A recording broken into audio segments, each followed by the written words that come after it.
I am not going to teach. Because teaching will take many hours. And here is more, let us move certain ideas and see what happens. And if that produces to you emotions and reflections after, that will be good enough, okay? That's what I can do in 60 minutes, because I have 90 minutes, but I want to only, don't speak more than 60 minutes, and 30 minutes for conversation, for you asking me question to me and I answer, okay? That's what we want to do. And then let us start a little bit with the story about my marriage. So I have children of 53 years old now. And when I see this guy, I say, I am the father of this guy. They are too old for me. And they look like me. And the reason is because she married when she was 18 and I was 19. And everyone believes that we are never going to survive that because people get married too young and the complications are pretty big. Also, the oldest one has poliomyelitis after 2 years of being born. That we have big story to deal. Also, I was a younger Minister of Finance and Economic of Chile in 1972 and 3. And Chile was a big political mess. And I have an inflation of 10% a month. Okay, you can see what I had to manage. And after serving my country, they put me in prison for 3 years without charge because it was military coup. And political prison is very different than normal prison. It has one good thing and a bad thing. The good things is that normally they don't put you with criminals. Then you are with people that you respect and have ethics. You don't need to be defending yourself from that. But at the same time, it's unlimited. You never know when you are in freedom, if you have freedom someday. And my period there was 3 years, almost 3 years. Then between 73 September and August 76. Then I came to be professor at Stanford of computer science. And that is one of the more hallucinating experiences that you can have. Since you are there, you have not seen a phone for 3 years, and after you are teaching in one of the best schools of the world in that area, in one of the best universities. I was scared to death what I'm going to do there without speaking English and doing all that. But I came with one idea that has been very important, that still is important.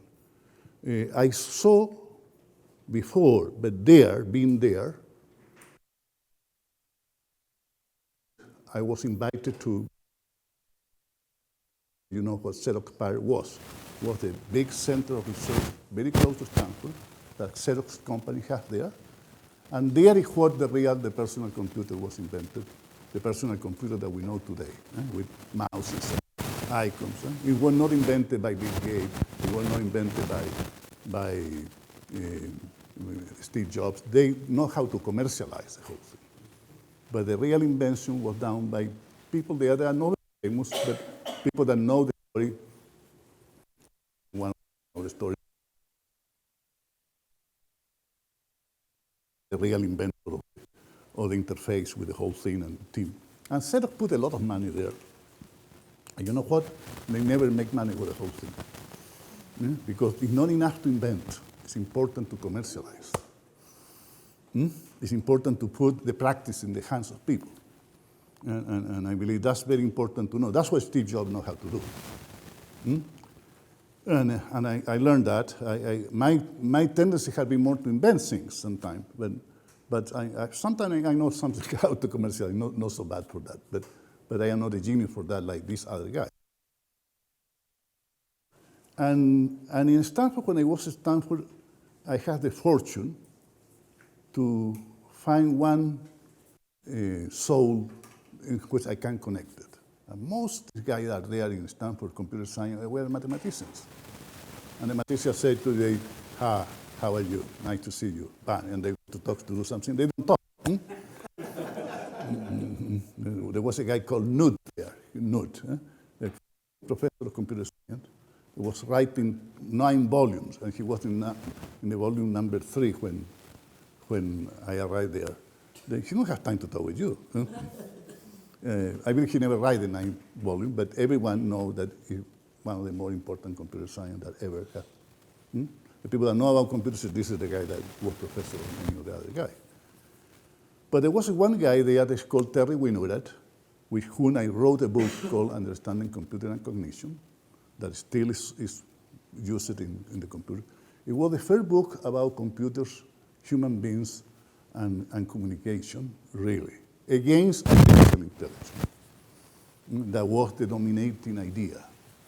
So the basic idea that I important, they're going to be important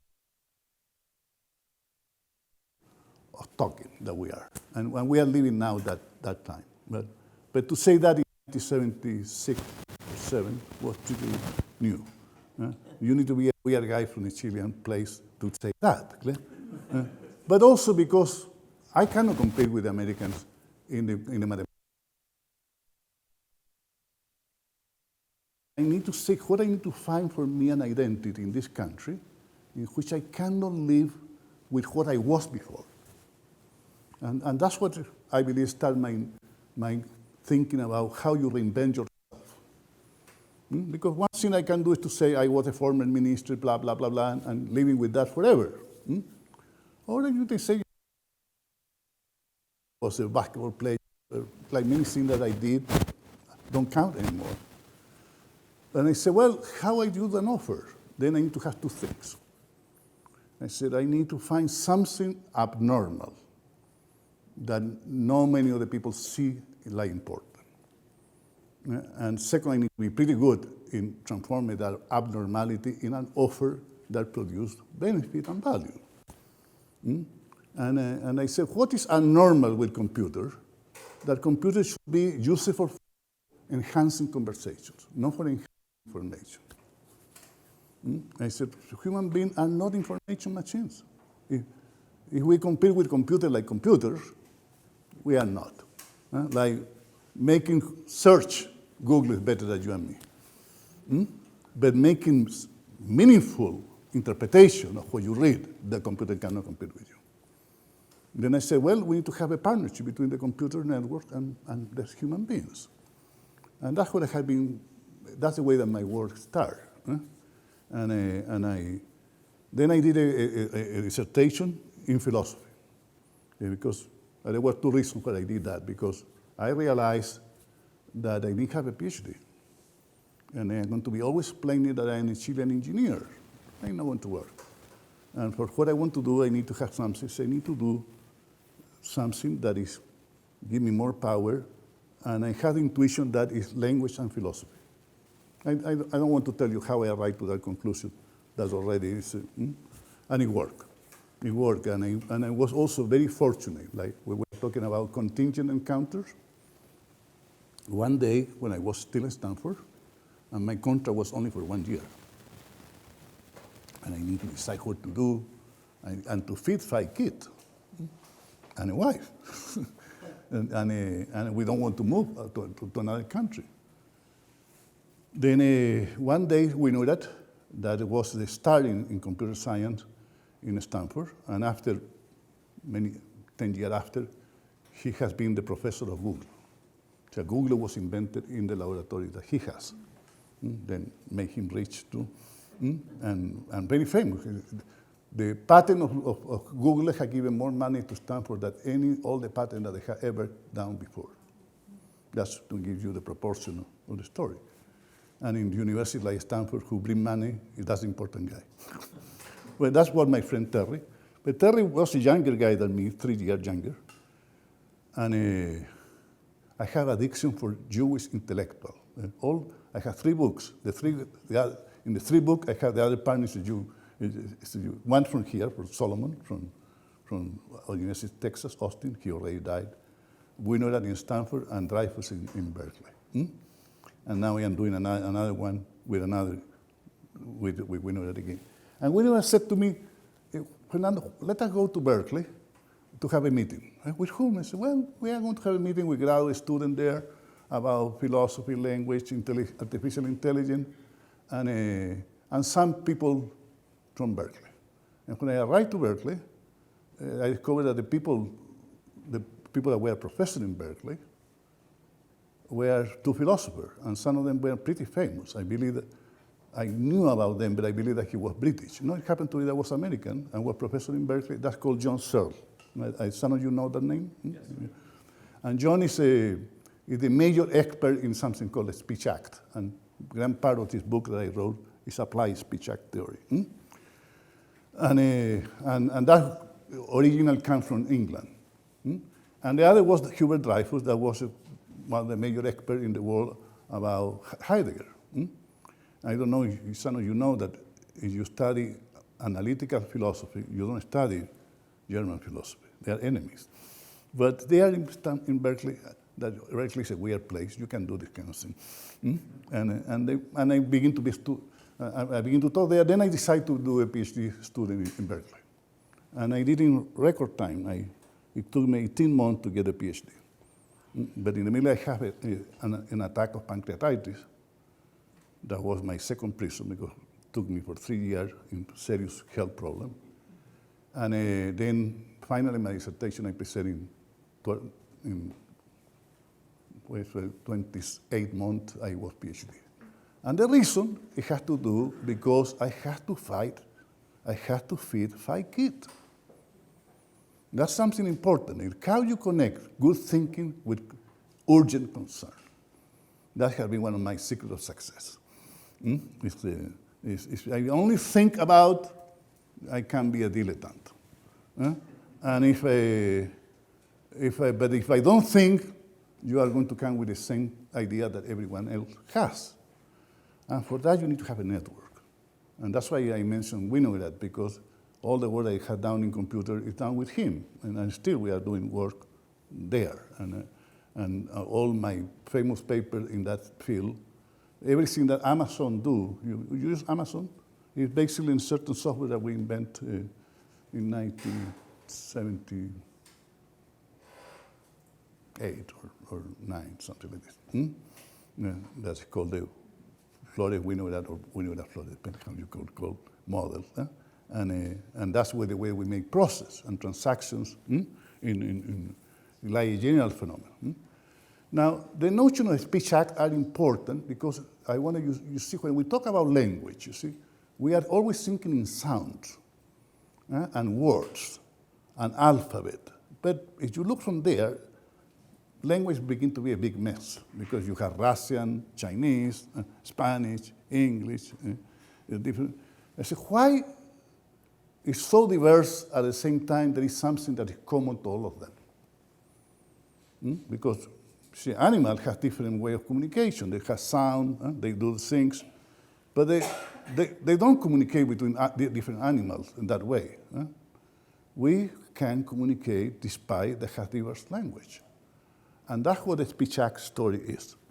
Like you said, the big breakthrough was that there are a finite number of basic things that human beings do when they get together. And one of the things is making requests. And now, when I call you use the word request, I am not only talking about the word request, I am talking about command, demand, solicitation, warnings, all of things that we do. So, you see, to come here, you need to make a lot of requests. And the other phenomenon that is very important is that we make promise. And inside promise, I am going to put the attention here only in 2. Offers. If you are a businessman, making offer is your secret. That's the difference between an executive of a company and an entrepreneur. An executive of a company take care that the offers are well done and execute. The inventor of the company invent possibility of new offers and organize people. Let me give you an example. One of the most successful companies in this country the last 20 years has been Amazon. How many of you remember when you listened the word Amazon one time in the 2000, when everyone, Well, it was a company offering books on the internet. How many companies were there? A lot. Barnes and Noble also have offered about that. But finally, today, Amazon is one of the giants of the world. And I don't know if some of you know that there's something now called cloud computing, and they are the leader in cloud computing. That doesn't mean an invention of different kind of offers. And I said that's, in my opinion, the more important exercise of freedom. And the people that are not creative are people that only follow requests. Or they are concerned how to execute well. It's important. I'm sure that Amazon have a lot of good managers, but have very few people that invent the company. And that's the story. Now, the interesting phenomenon is that I said that can be learned and can be taught, but not in the regular way that education happens. Because you only give to people a lecture about that, nothing is going to happen. Because many of you that are already in business, you know that making offer is a very emotional thing. You are afraid to be declined. You are afraid that you don't listen well. And also you need to have the courage. In addition, you only need to be sure that the offer that can be delivered. It's not only to make the offer the story. Then I am talking about the whole package. And also in business, like in everything in life, there are negative offers. How we call that? Threat. Threat. And you saw the movie Godfather, you know what this is. It's an offer that they cannot refuse. That's the story, okay? That's what is called threat. Then in the power game, it's not only about making offers, it's about to avoid other people make certain offers that you need to position yourself. It's all about power and other story. Well, many of my work that are in this book has to do with these kind of things. I wrote all this paper between 1985 and 1987, 8. There's nothing new there, except the foreword that I put there and my daughter put there. But it's still valid. And the fact that people like Toby and others have been able to do their own business basically in my work is a good example. I don't endorse what they do, but also I don't criticize what they do. Like they have the right to do what they do.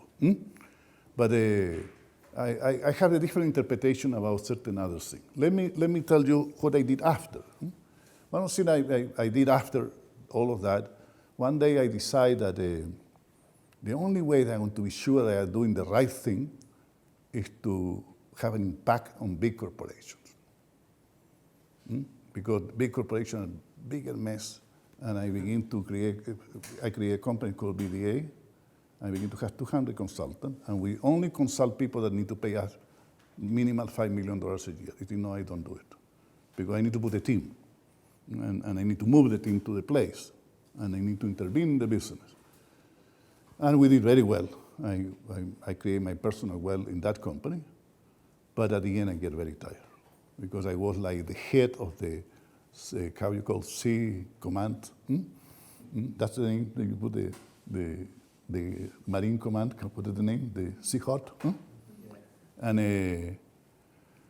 I was the captain of the whole thing. Then the client paid me a lot of money, but they said, I want you, come here. Then I need to take a plane to go to Germany, another go to Mexico, another go to the headquarters, IBM. And I did that for a while. After a while, 6, 7 years, I get tired. Then I have a fantastic excuse. Someone in Chile told me, we would like that you are a senator here. And you know, you have been prisoners, and after you can come back to be a senator. It's a pretty good revenge. The only problem is that you need to be elected. And I went to, and I accepted.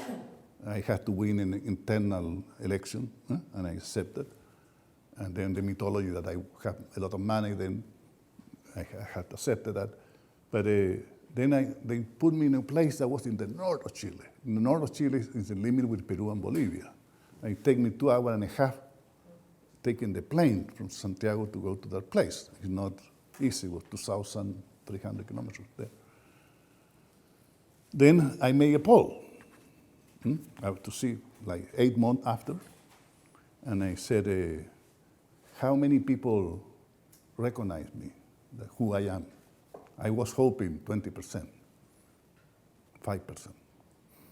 Then in 18 years, my name had disappeared fully from Chile, memory, other generation of people. And then I saw how many people are willing to vote for you. It's only 5% recognize you. It means that no more than 3% are going to vote for you from that 5%. Then I was pretty depressed because the other candidate that I need to win is a guy that was recognized by 80% of the people, had been the former minister, whatever, the whole story. And I showed this to an expert, that friend of mine. And he said, you are pretty good. I said, why? He said, because look, he said, he has 80% recognition, but he has only 15% rejection. Then she only can go down, and you only can go up. He said.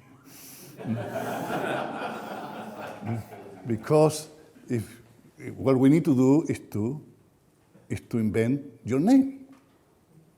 And that was something that I learned, how to build an identity from nothing. And changing the story. And I'm not going to go into detail. Then listen what happened. I was elected with 45% of the vote in competing with five people. And the other guy lost with only, the guy that was so good, at the end only get 8% of the vote. Then I said, well, to be too well known is not good sometimes. You have a time. And it happened. You see what Trump is doing here is to say, I'm not a politician. No? Or you see Obama was also coming from nowhere when appeared. And the Clinton have more weakness because have been their name for a long time. People are very good for rejection. They are not very good for loving and committing to something. That's something that we are having today. In England, just last night, that was a story, rejection, more than really looking. It's an easy emotion. Then I begin to think about other things, and the part that I want to talk here with you, connected with what what's happening in this room, is Christina is talking about the fundamental emotion of life. And then I said, I have certain distinction to make to you. I distinguish between feelings, emotions, and mood. I was reading the other day a book between a famous psychologist called Paul Ekman and the Dalai Lama. And they were talking about mood, and the Dalai Lama said, we don't have that word in Tibetan. I don't know what you are talking about. And I said, well, that's interesting. It means that I can invent a better Buddhism. I am really trying to do something like that. But I don't know if it's going to be successful, but at least it's a good idea. It's a challenging idea. Let us look a little bit what they are. So that feelings is the word that we use. I always come to that. Everything exists because someone said it. God exists because it's a conversation. It's an old conversation. And we cannot deny the conversation, including the atheist, people that need to say God don't exist. So they need to use the same word that they are trying to eliminate. Then, true, that's true. Then it's, but it could be people in other places that maybe they don't have that, they have something else. And we are not sure that the primitive tribes have that kind of God that we have. But I believe that we all have the presence of mystery. And I believe mystery about that, when you were mentioned, look there, I said, well, what we need to look there is what we see is not what we see with the eyes. We only see with the eye of history. You see, if your eye of history is you belong to a family that exploit lumber, you're going to see there good lumber or bad lumber. But if you observe this with the Indian that used to live here, and suppose that were the trees that were here, I'm sure that they are not there, they are different. Well, they have veneration for that because they have more connection with the land, and they have a different general attitude about that is different. But if you observe with the people like biologists, they say, well, what is happening there is a process of photosynthesis in which CO2 are from the atmosphere, and they are being transformed in proteins. And they are eating, really what they are doing there. But at the same time, they are producing oxygen. And, well, it has taken many years to come with this idea. It's a conversation. That's a scientific conversation about nature of that kind. Now, what is the mistake with science? The mistake with science is to believe that the only conversation. And also is to believe that it's the final conversation. We are almost sure today with the experience that we have that 100 years from now, the scientists themselves are going to be changing the conversation. Why? Because there are new discoveries, new relations, new relations in the universe that we don't know today. They can have effect there. It doesn't mean that they can be denied. Then I said, well, that's interesting. And then let us go to see with emotions. Emotions are not something that happen inside the body. See, every time you, for example, say, I am afraid, you don't see my body is afraid. Yeah, you can see my body has sensation of being afraid, feeling. But being afraid means that I can tell in a story that a danger is coming.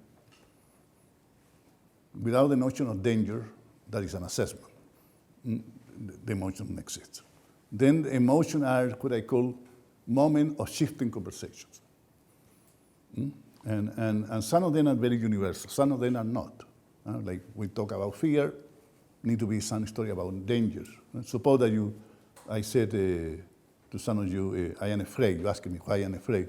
Well, because I have received the news that tomorrow I'm going to receive the Nobel Prize. And people say, that guy is sick. Because he's receiving a good news, there is no threat, nothing is going to happen. But suppose that I know that I have cheated with my papers, and in the moment that I'm going to receive a Nobel Prize, everyone is going to be discovered after that I was a cheater. I have the reason to be afraid, because I want to come to be examined by a lot of people and discussed with a lot of people.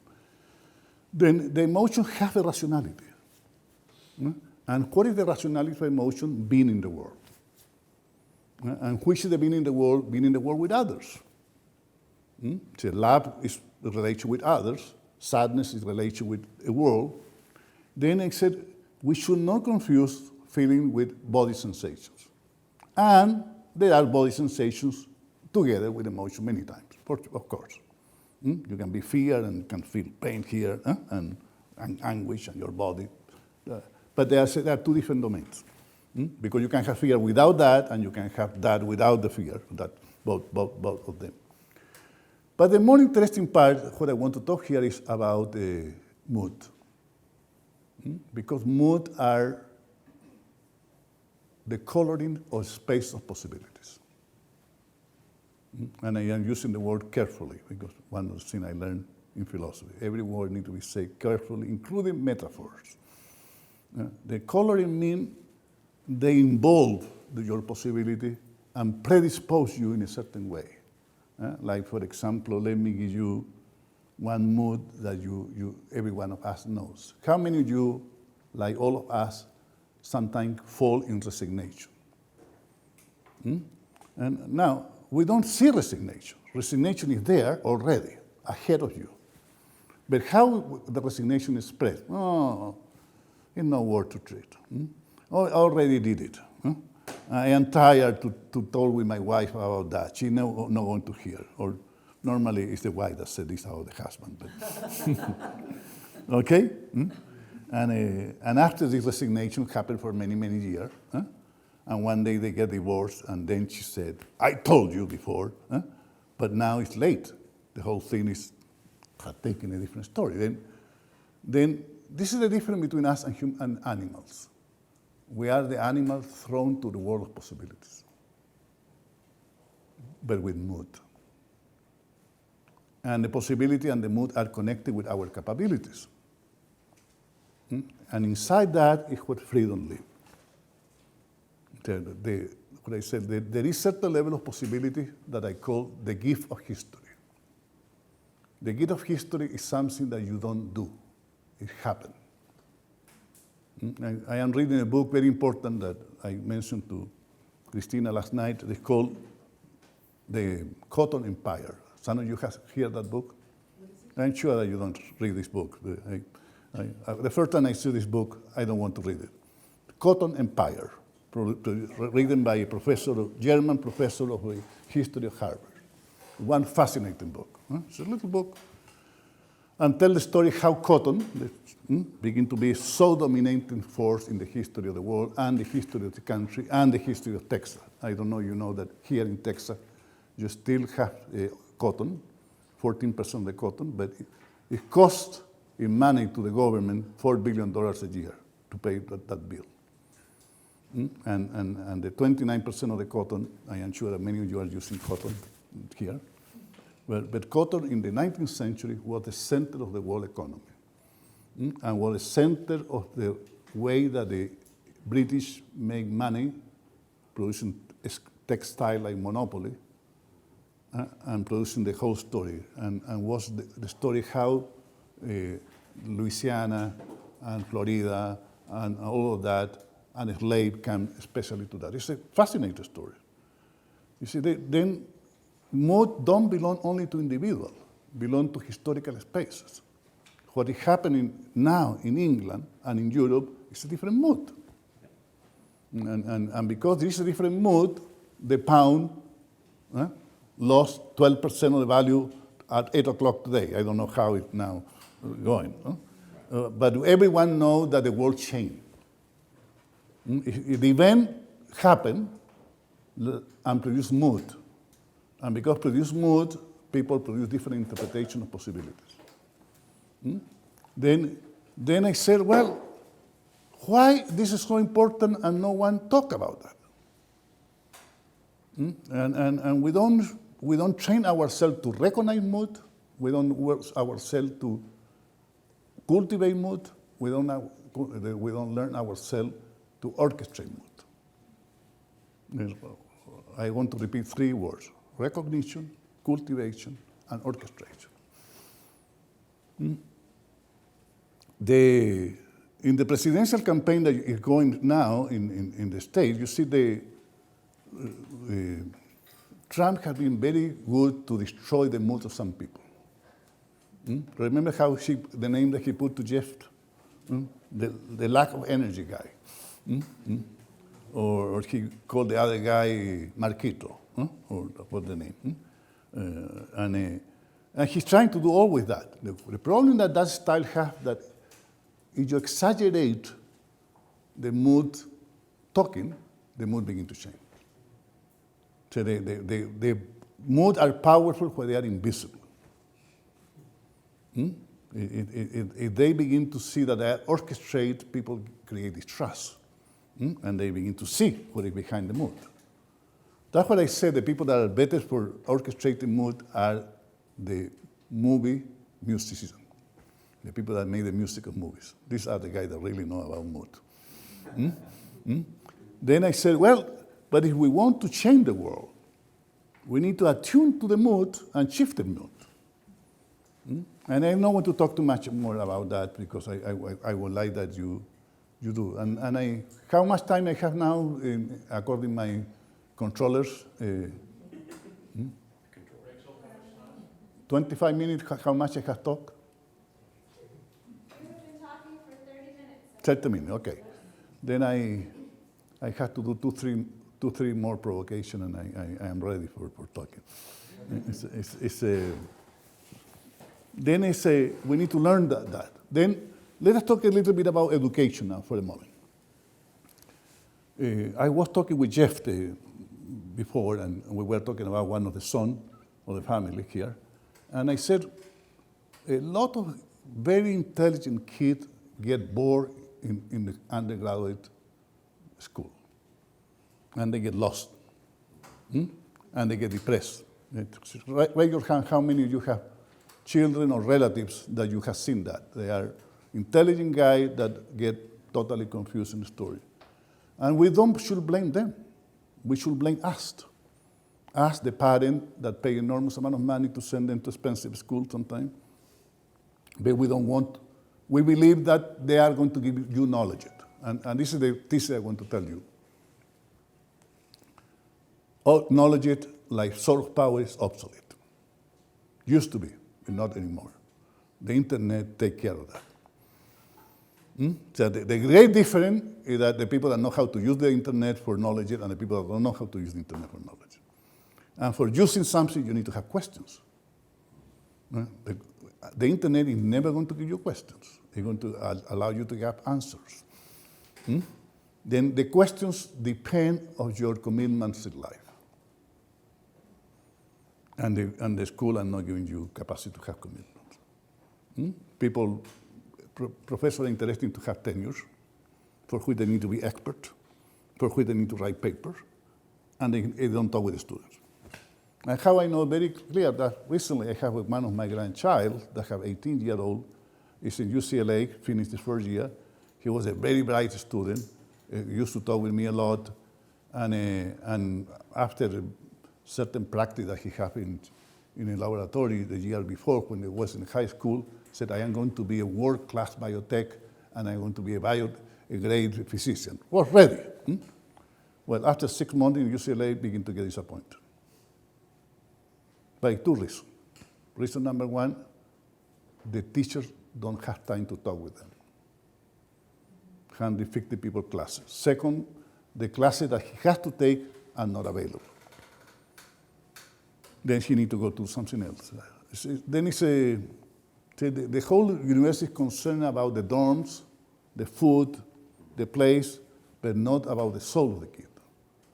And the second reason, after doing this, she began to have doubt about what she was thinking.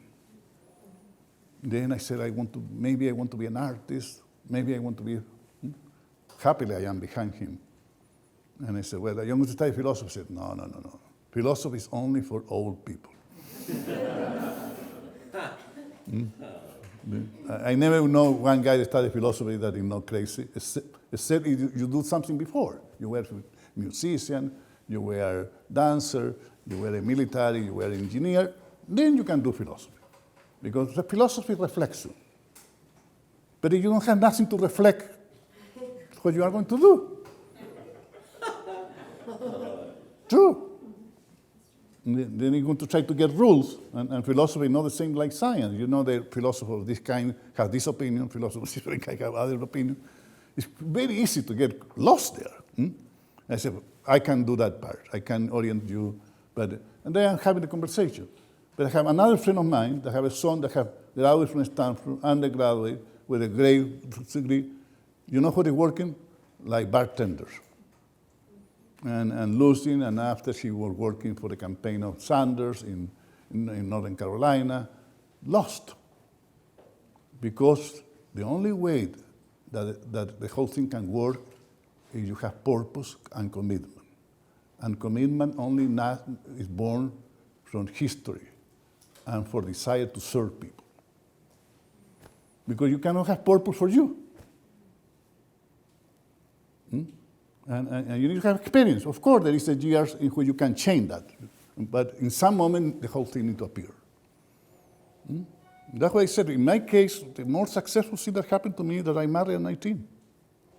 And I had two possibilities. I failed totally, and I make damage to the children that are born from there, or I need to invent myself. And very soon, I begin to get famous and think and useful, because I always was dealing with the issues, not was dealing with me. So when I came to Stanford, I didn't want to care about me. I want to take care of the country. And then I began to invent myself like a successful guy in computers by coming with certain notions that are in this book that I told you and the other. But for that, you need to have a sense of history. And Americans, in my opinion, are train too much to be little kids for the rest of their life. And then I said, if we want to have a meaningful life, you need to care. And you need to have a passion for care. How you educate people for that. And I see Christina, I see that she cares. And she does very well the stories. I'm going to take my suffering, my experience, like the home from which I'm going to teach. True, that's what you need to do. That's what when I talk, you see, I talk about my prison, my diseases, all of that, because all these experiences are very important. I disagree about the notion of happiness. I believe life is tragic. What is going to be tragic? No one asked you to be here. Already you don't have freedom to arrive here. You arrive here. When you are 7 year old, you begin to be a person. Before you have been a guy following certain routines. And the other part of life is tragic. No matter how good taking care of our health, we are going to die. Then, in my opinion, the excessive concern for health could be also a problem. I said, well, no. Then I said, I am after health. And for example, I am 73 now. I used to be a marvel kid. I was minister at 29, entrepreneur and professor at 35 or 36.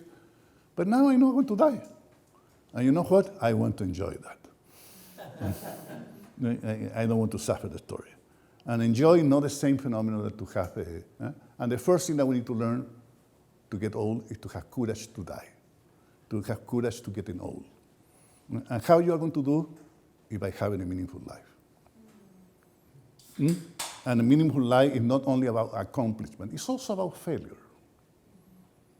It's also about how you deal with your failure.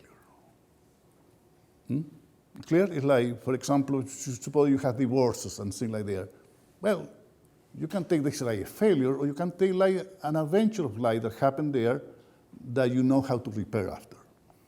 And how you know that? It has to do with the relation you have with your children, your first marriage. And if you do all these things, you begin to get there. And the third thing is to feel yourself part of humankind. And this is my 7th principle about cultivating the right mood.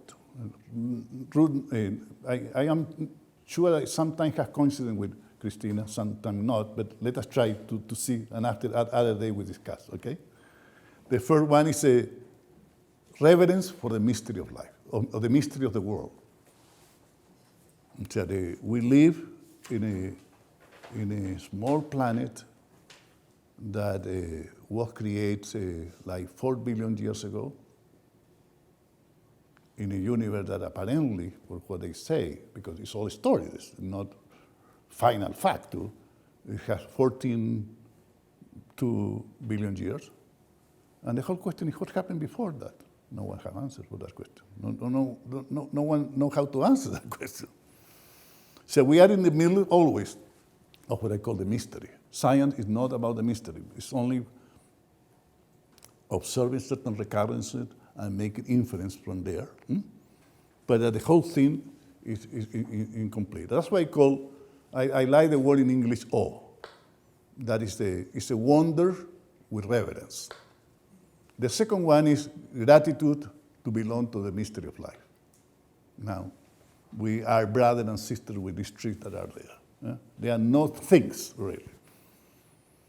They have cells, they have DNA, they have protein, they have fat, they have the whole thing. And now we are discovering that eating this guy is better than eating meat.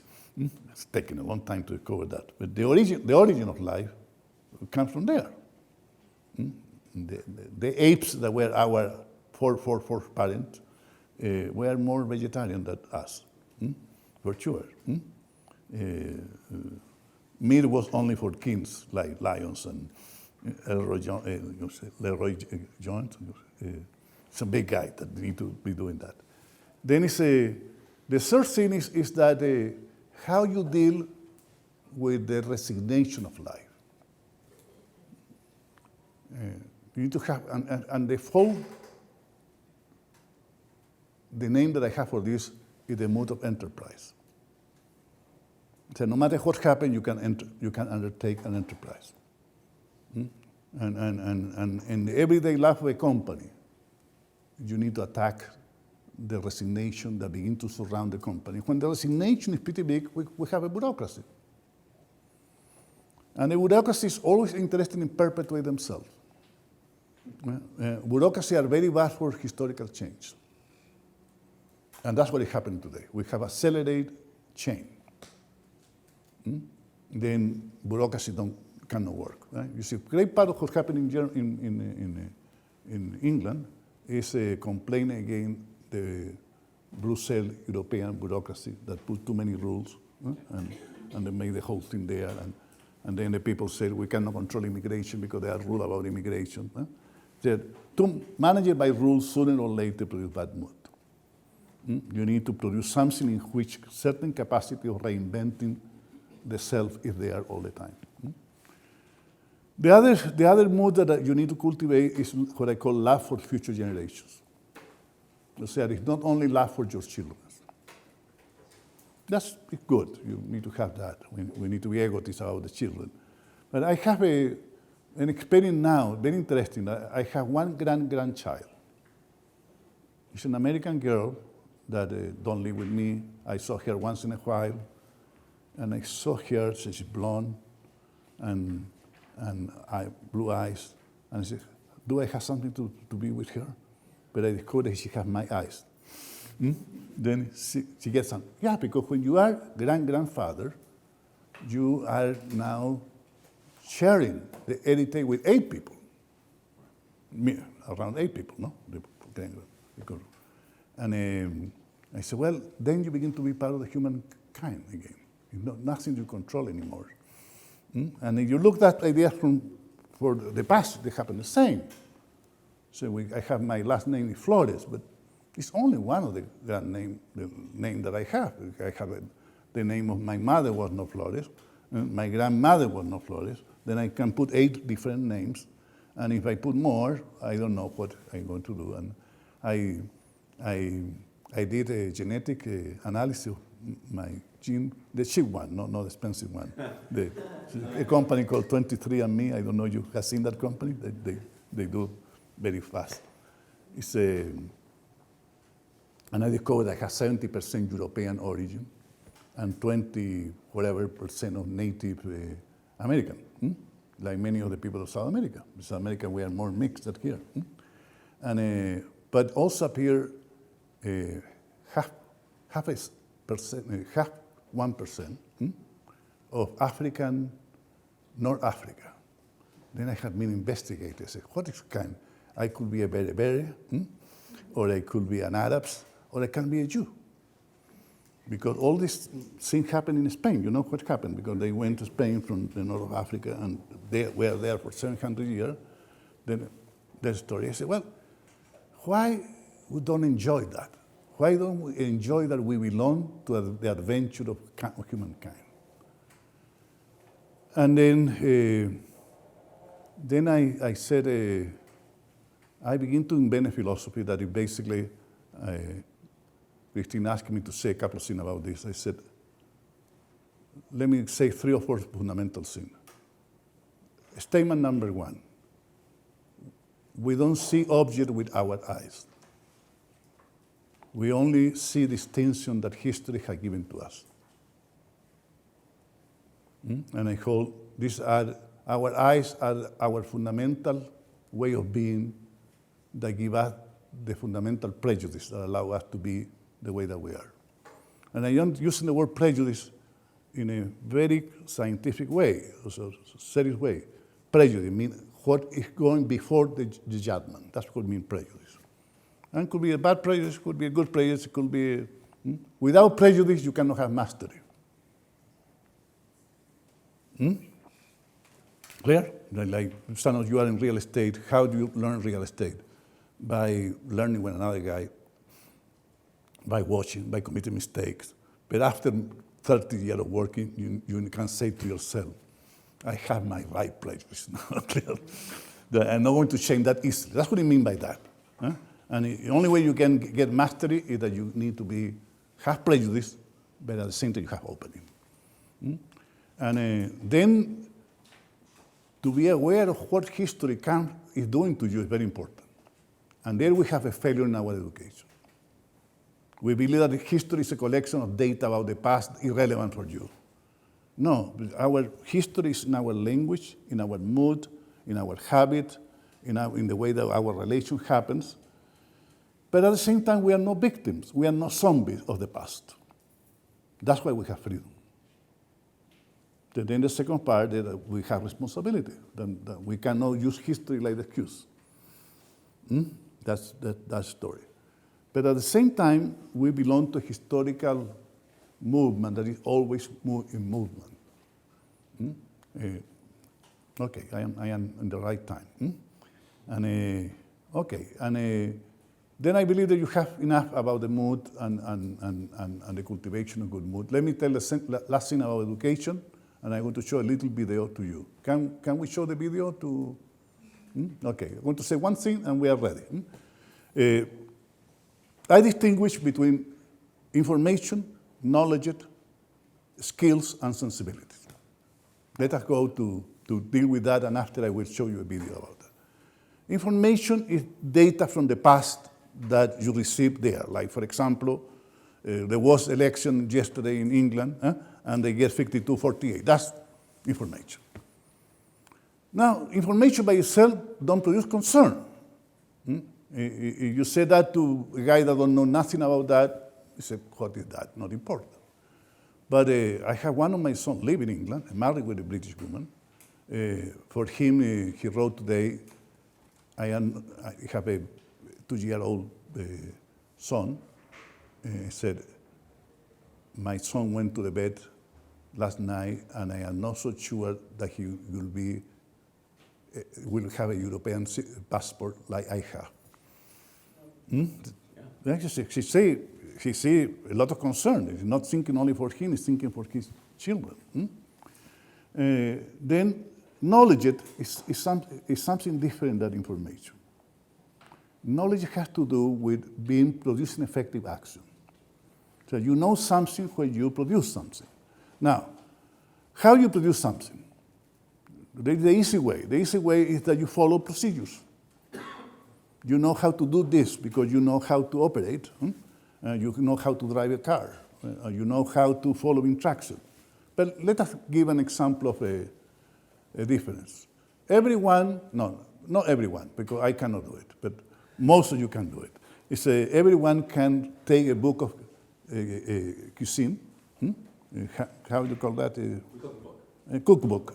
A cookbook and produce a dish by following mix this. But you know that including for doing that, you need to know a lot already.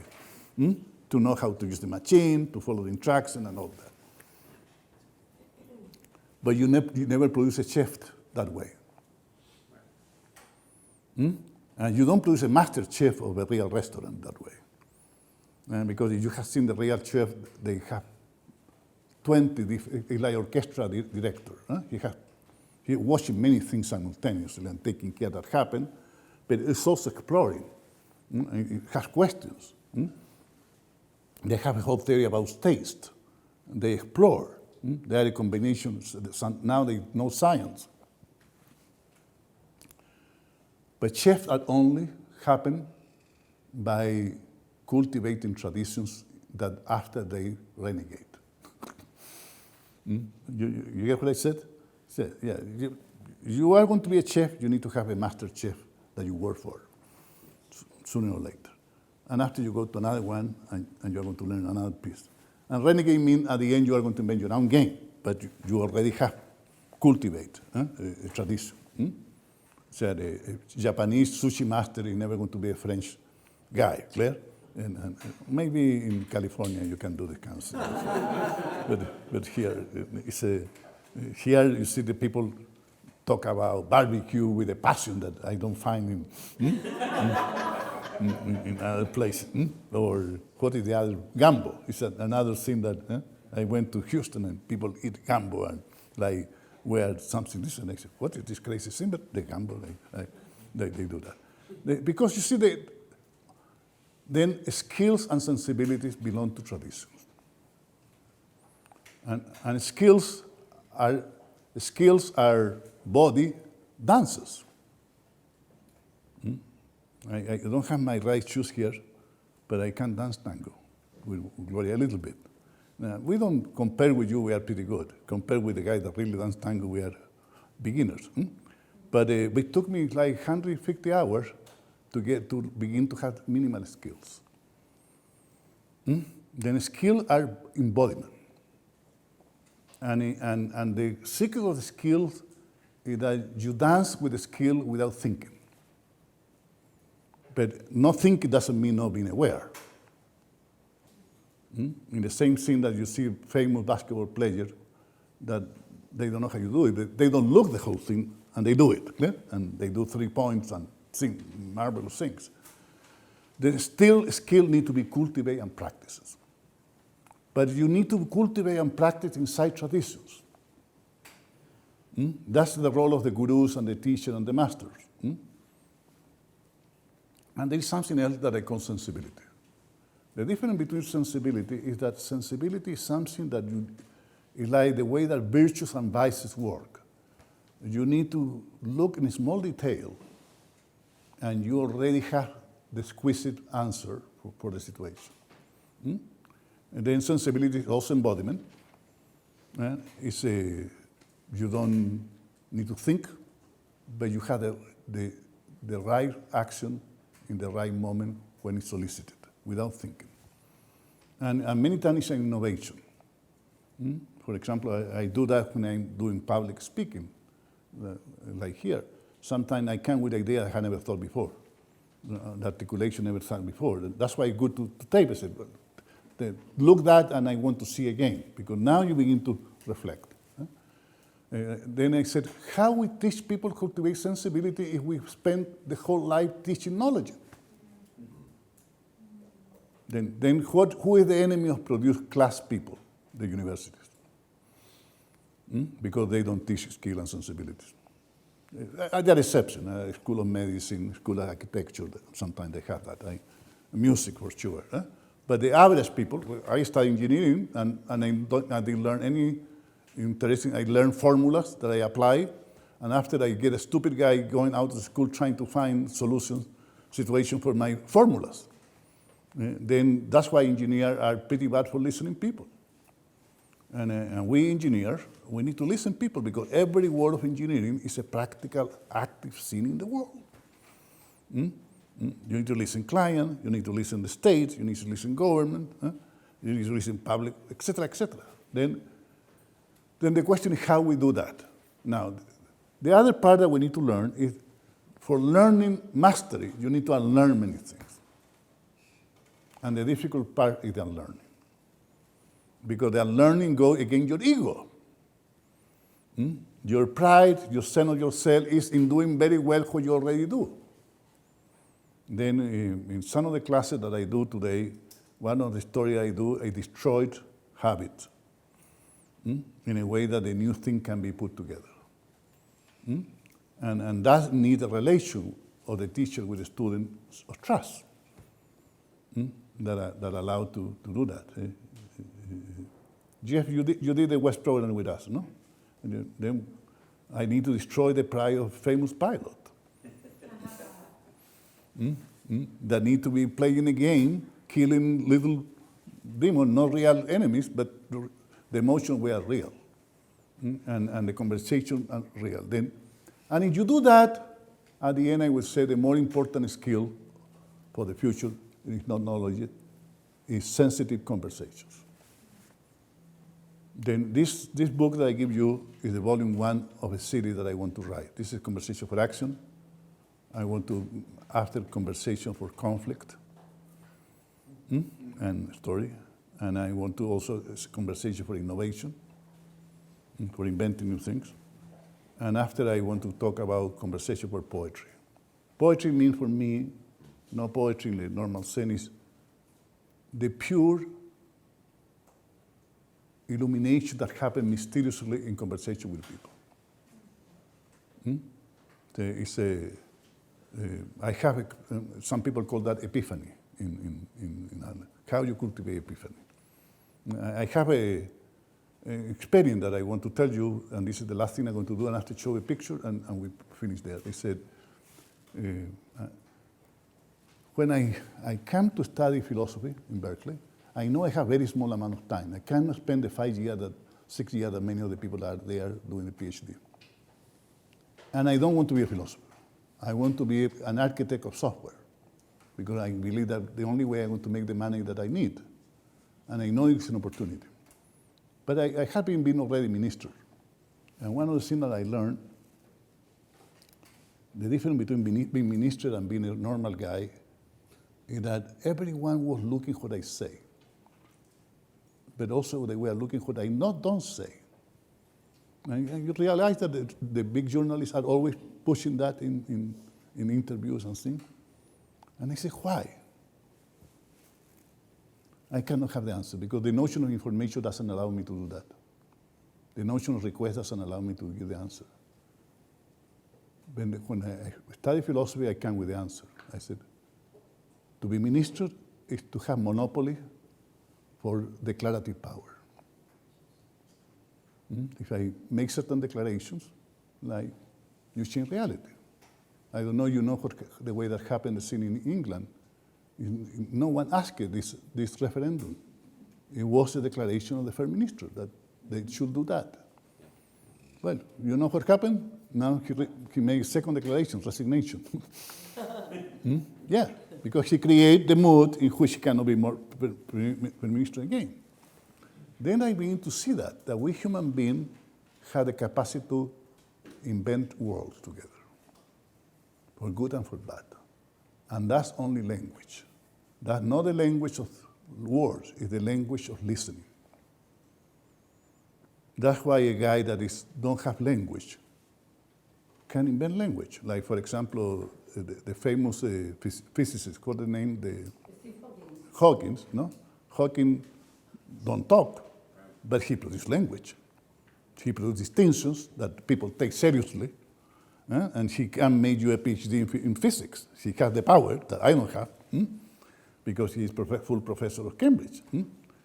Then I said, well, that's interesting phenomenon. I can see that the story. And then I went to be my professor, that in one of these days I said, you know what you teach very interesting. He was teaching me about promising, but it's boring. And I'm never going to arrive to any big conclusion with that. And you know the lawyers always are learning contract or promises. They didn't find the big story. Then I said, I want to produce something that has to do with something like, I don't know what I told him. Then he came to me and said to me, I have a paper that maybe can be useful to you. And I'm going to be published this paper in a magazine, very obscure, but I have a copy of the paper. And he gave me the paper. And it's called, some of you want to know the history of what you have studied before. This is the way, this is before me.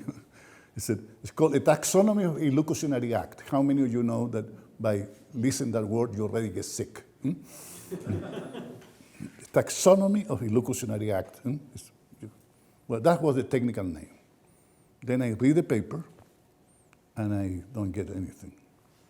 I say, oh shit, this is too complicated.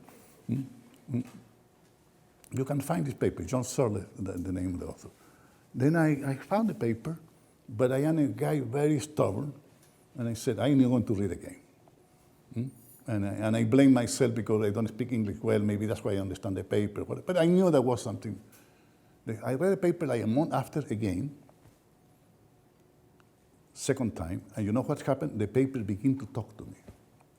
And this is something I wanted you to learn. You never learn something important only reading one time if the thing is really important. It's like when you go to a movie for the second and third time, you see the movie in a different way. You see the paper. Then I begin to see, I said, shit, here is something very important. I was like a gold miner, knowing that it was gold, but I didn't know how to find it yet. Then I continue reading. And maybe I read the third time, the fourth time, I forget when it is. But one day I read the paper, still I remember the day. It was in San Jose, California. I was naked in a bed. Gloria was working doing sandwich for the Marriott, for the way to survive this student. And I read the paper, and I have a moment of poetical illumination. I saw the world in a different way. And then I called Winograd to Stanford and I said, have you applied this thing to artificial intelligence? Some guy said, no, not really. There are some people in Canada have doing something, but no. No, I said, I have the solution for everything. I have what I call my Donald Trump moment. Believe me. Trust me. I know everything. And I said, oh, I have solved the problem of computers, the problem of action and management, and the problem of relationships, all together. And then Gloria arrived. She remember the day. And I said, we were living in a small apartment with 5 kids in San Jose. We used to live in Palo Alto. We cannot afford anymore at that moment. Then I said, you know what? Our money problem disappeared. We are going to be millionaires. Believe me. And she believed me. That's the whole point, because she believed that something was happening. Then I cannot articulate what happened. But if you were there, Paul, I will ask you, Paul, come here, and I begin to talk with you. And I talk with people. I paid to a guy to listen to me. They said, well, can you pay me, listen to me for a couple of hours? Because I want to practice what I was. And that's the story I come with the whole notion of conversation for action. That's the way that happened. And after when I sold part of that know-how to IBM for $5 million, it's a collection of paper like this, and a couple of workshops. That's all, $5 million, and the right for them to copy. He said, I remember that day. Then they see the new idea happen in this poetical moment. But for having poetical moment, you need to have anomalous conversations in a mood of goodwill with the other people. If you are trying to debate, if you are trying to get right, never going to happen. Then I have been teaching that now to people. And that's what is missing in the world today. We have too many people trying to be right.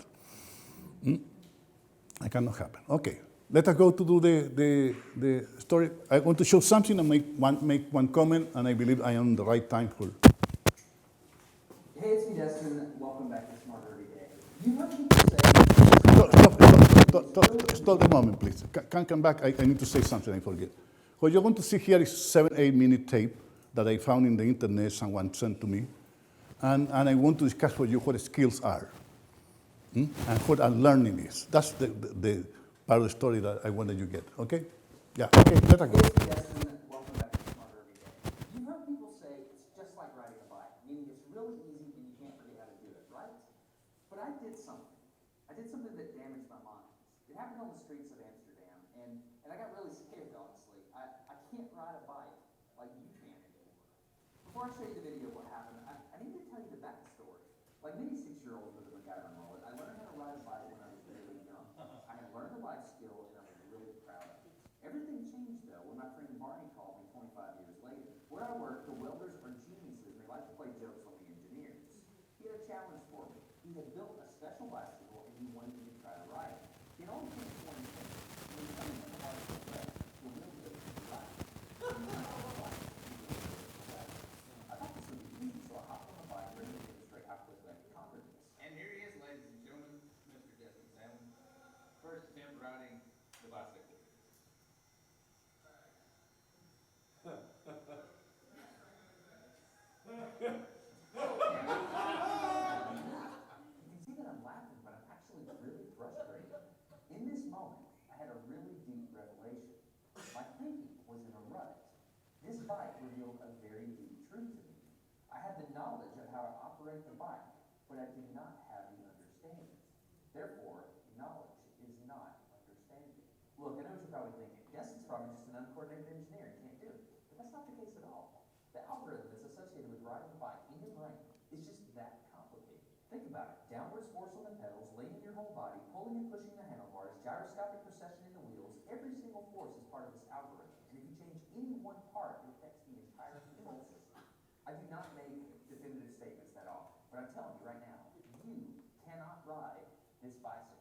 might think you can, but you can't. I know this because I'm often asked to speak at universities and conferences, and I take the bike with me. It's always the same. People think they're going to try some trick, or they're just going to power through. For instance, this guy. I offered him $200 just to ride this bike 10 feet across the stage. Everybody thought he could do it. You didn't understand. You didn't understand. So, this way. Alright, so, whenever you're ready. No, you have to keep your feet on. Alright, let's see if we get this.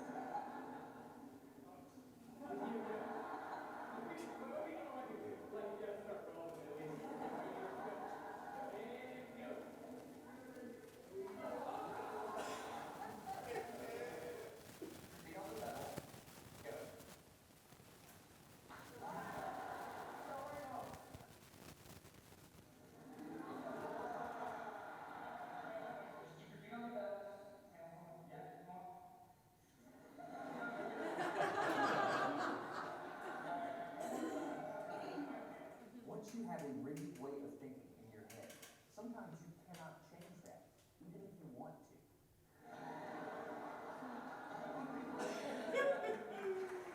So here's what I did. It was a personal challenge. I stayed out here in this driveway and I practiced about 5 minutes every day. My neighbors made fun of me. I had many wrecks, but after 8 months, this happened. One day I couldn't ride the bike, and the next day I could. It was like you could feel some kind of pathway in my brain that was now unlocked. It was really weird though. It's like there's this trail in my brain, but if I wasn't paying close enough attention to it, my brain would easily lose that neural path and jump back onto the old road it was more familiar with. Any small distractions at all, like a cell phone ringing in my pocket, would instantly throw my brain back to the old wreck, but at least I could ride. My son is the closest person to me genetically, and he's been riding a normal bike for 3 years. That's over half his life. I wanted to know how long it would take him to learn how to ride a backwards bike, so I told him if he learned how to ride a backwards bike, he could go with me to Australia and meet a real astronaut. Are you going to give up? Go ahead. This is how it starts. Look at this. This is such a big deal. Get up, you got it. How many weeks are we going to do this? 2 weeks? In 2 weeks, he did something that took me 8 months to do, which demonstrates that a child has more neuroplasticity, am I even saying that right, than an adult. It's clear from this experiment that children have a much more plastic brain than adults. That's why the best time to learn a language is when you're a young child. All right, today's bike vlog. I can ride smooth, I can ride fast. I'm thinking the experiment is over. Okay, now I'm in Amsterdam, a city that has more bicycles than people. The question is, can I ride a normal bike now? I mean, I've spent all this time unlearning how to ride a bike. If I go back and try to ride a normal one, will my brain mess up? So I've tweeted a Smarter Everyday meetup, if you will, and I'm going to see if somebody brings a bicycle, and I'm going to try to ride a normal bike.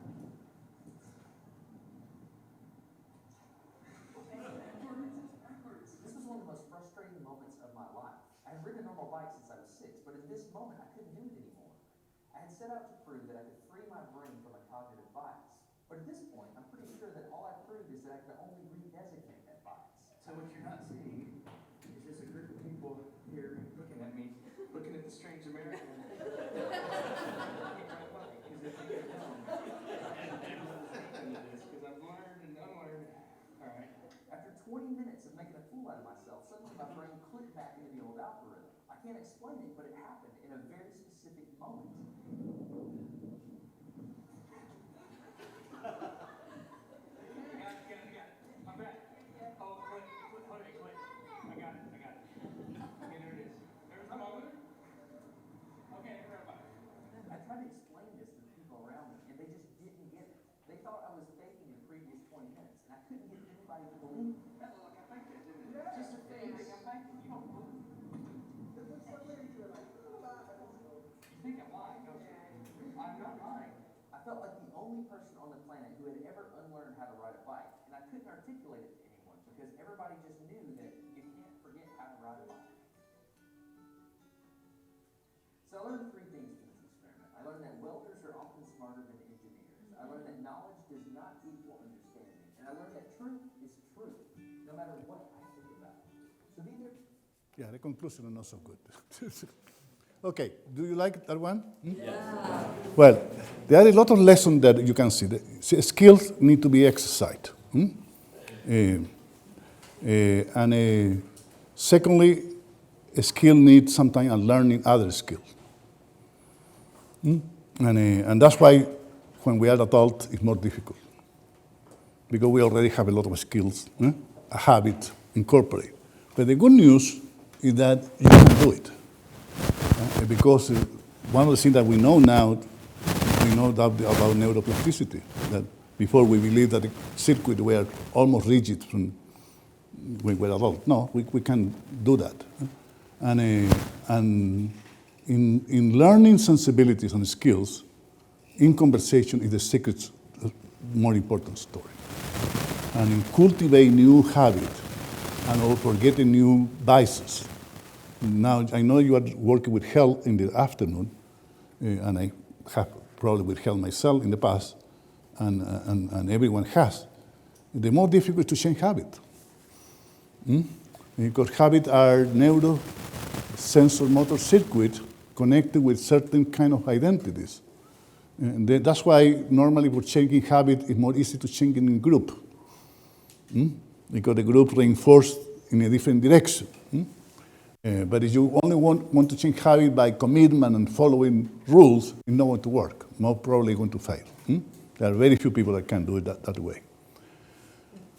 Yeah, I believe I have talked enough, and people tell me that we have only 10 minutes for conversation. Please, ask your questions, share with me. I don't care anyway, because my prejudice has been elaborated for a long time. Yes. First of all, thank you so much for being here. And Gloria, you too. It's so beautiful to see both of you in 53 years. I just wondered if you could give any observations on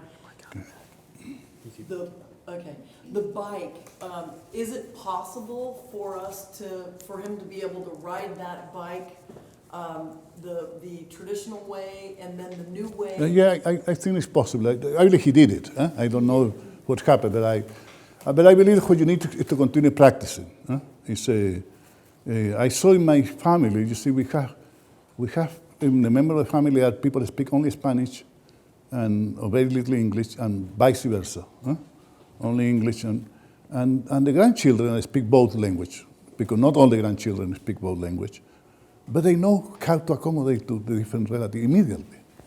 It's like have a secret knowledge, and the small guy are better.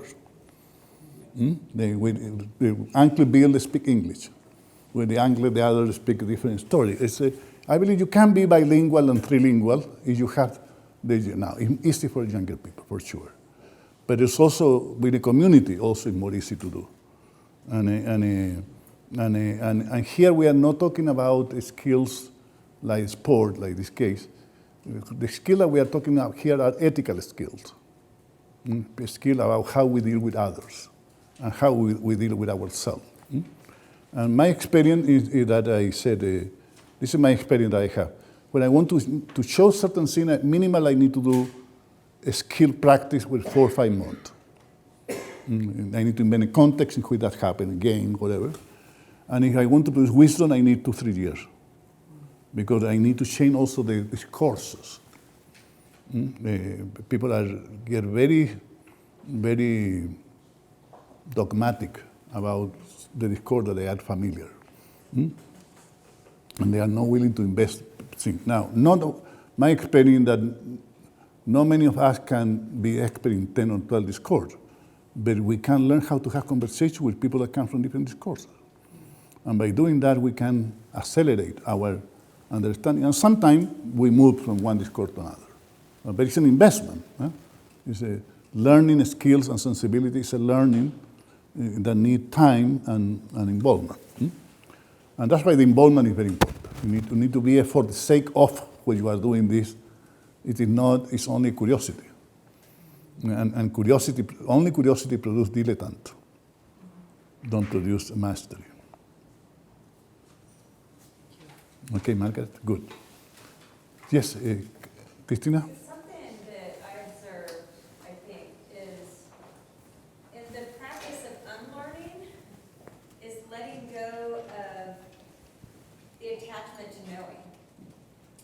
by that is the feeling, it feels good to know how to ride a bike in this example, and how uncomfortable and awkward and terrible it feels to not know how to do something. Yeah. So to move from, oh, I know this and I know it well, to being able to be okay with not knowing. Right.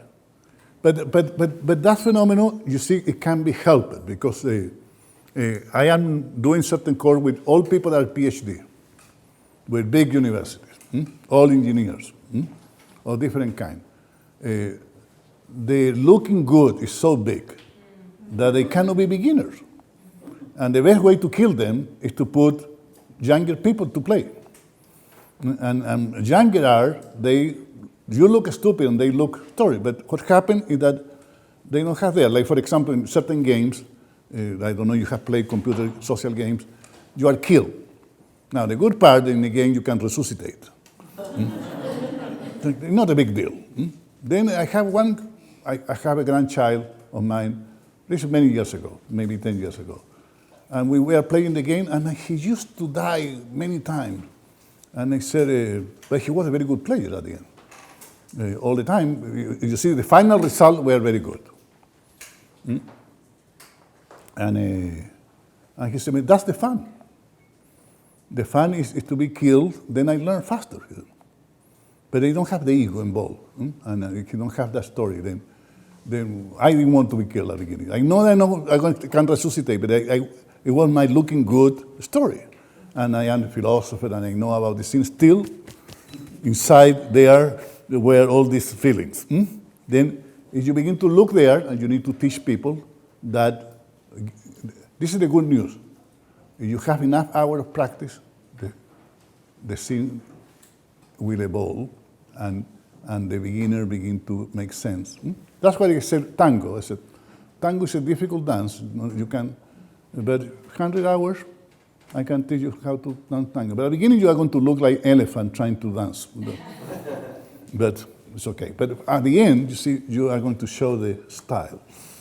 And I remember when I began to start, there are many things I cannot see it at the beginning. For example, you have seen the tango dancers, particularly the Argentinian tango dancers. They have style very, but I discovered at the end it's because they never put the feet in the heel first. They put on the front. At the beginning, I don't see that.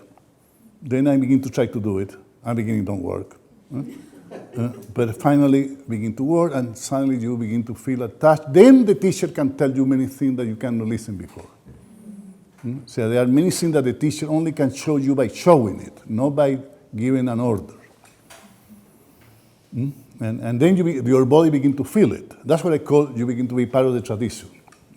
It's more equilibrium. Also, the body need to get equilibriums. For example, the tango, more slow is more because you are only moving in one leg. But you don't see there's only one leg. Then your equilibrium need to be good.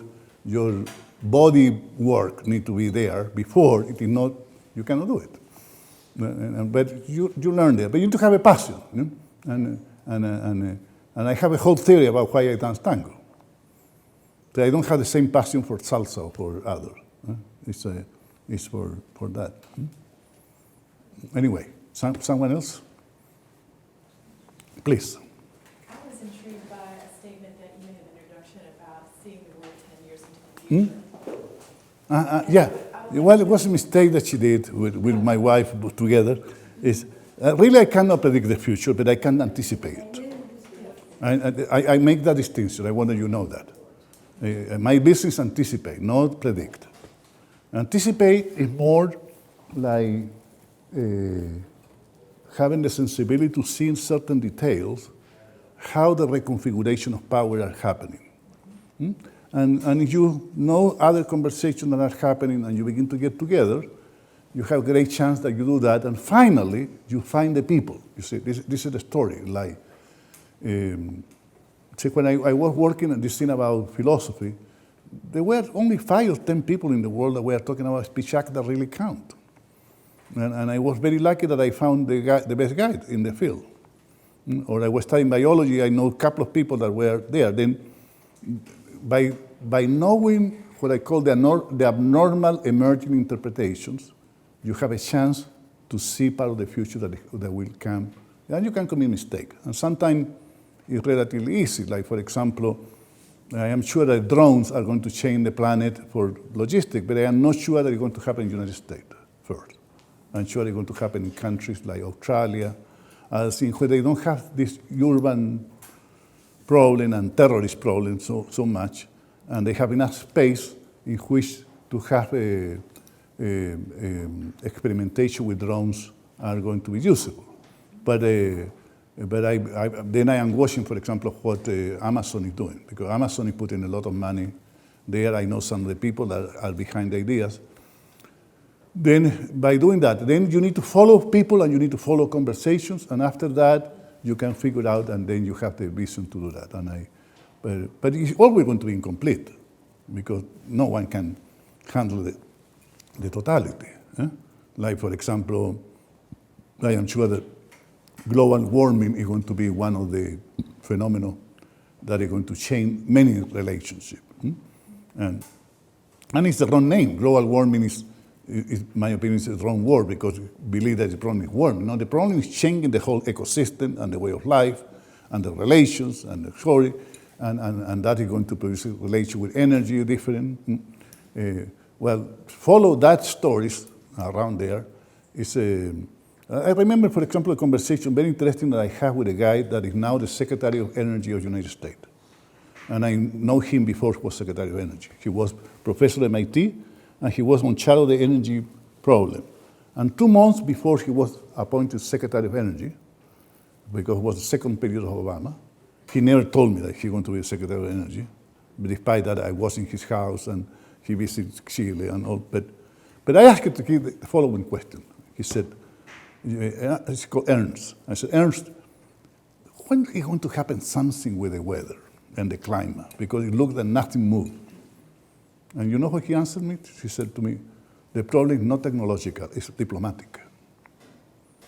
I never forget the story. It's diplomatic. And then it's not a question about what to know, it's how to move the thing, and we need diplomatic skill. And you know what he said the next thing? I am a diplomat. He said, I am going to do something. And you know what happened? The whole agreement about the shift that happened in Paris, he's one of the central persons. Because he get the Pope, he get the Chinese, he get the American, not the American state, because the Republicans are against that, but the Obama, and what's the name, Gloria? The guy from the Oscar movie? What's the name of the actor of the Titanic? Huh? Right, Ronaldo and DiCaprio. You see the Oscar, he talk about the global warming. See, you have the DiCaprio, the Pope, the Chinese, and the Pope, they win. The next generation of people are not going to accept that that can be denied, because that's the problem. And Exxon is going to pay the bill for that, because Exxon have been paying a lot of money to produce research that is not happening.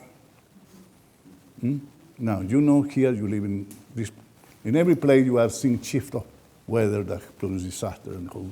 But that is also an opportunity, because in my opinion, the great opportunity in that we human beings belong to the same place. The notion of nation and race keep us separate. The notion that belong to the same ecosystem and we keep us unified. And I believe there's something good in the whole thing. And many things only happen when the pain exists.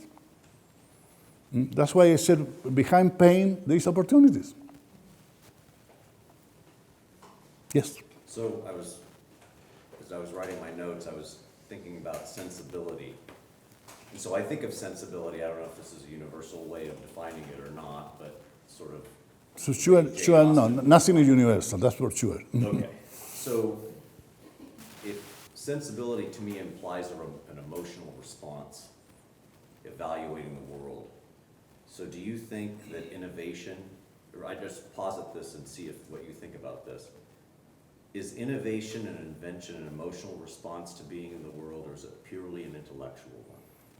But I don't believe that in the life phenomenon, everything is emotional and non emotional at the same time. That's the first thing that we need to do. So the smallest, you see bacteria, the very small bacteria, you can say they already have emotion because they have the position to advance and move in another. Huh? They have sensors. They know that here there are acid, they go away, or they lack acid, they go in the other direction. Then motor sensors are interconnected. And every time you have a living system, you have sensor, operations, and relations all together. Then only in the world we separate. Then in a certain sense, we need to have a triple observer, no one simple observer. Then after saying that, I said, yes, sensibility is emotional, but it's also a disposition for action at the same time. And it's rational in the sense that you need to defend it, the human being. So you need to answer the question why you did it, or don't do it. But at the same time, you don't think in the same that you think. It's there. It needs to be there. I am a basketball fan, and I use basketball for studying mood and other things. Then I have a lot of story about that. But when you see the big player, I am a fan of Steve, what's his name, Curry. But I knew they are going to lose the game. They were not in the right mood. And if you lose the game, you saw the game that he normally made fantastic shots. He missed 3 times. And this guy, the Leroy James, he was in the mood. And So he win the game. action at the right moment without thinking. Without thinking like reflecting. It's thinking like preparation. In not thinking like an accident. It's in a certain sense, the same phenomenon happened with a great pianist. In the moment he's playing a great concert, he's not thinking. He is there with the music, no? And the body and the music and the mood is all together. But how many hours of practice and training and collaboration have built that? I remember I saw a great concert piano guy, Argentinian guy, Jewish. He was teaching to other musicians, and they were all have good techniques, the younger guy. But the guy knows how to teach silence. So there are moments of silence between one note and the other. That's what the whole thing is there. That's what he was trying to do. That's why I said sometimes too much doing don't create mastery.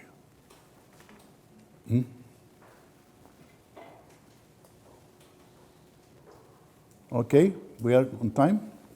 Okay, then we say thank you.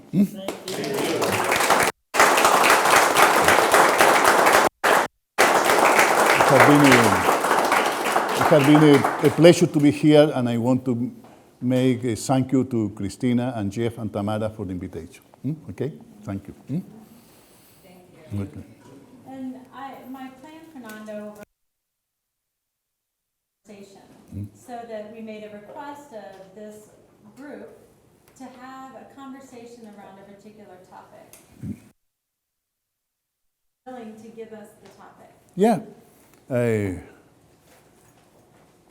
What is the education that we need to the future when the internet have all the information that we need and could need? Then how we cultivate the new education that need to be about cultivating skill and sensibility. What skill, what sensibility? You have enough with that question. Okay? Figure that out. Okay. 30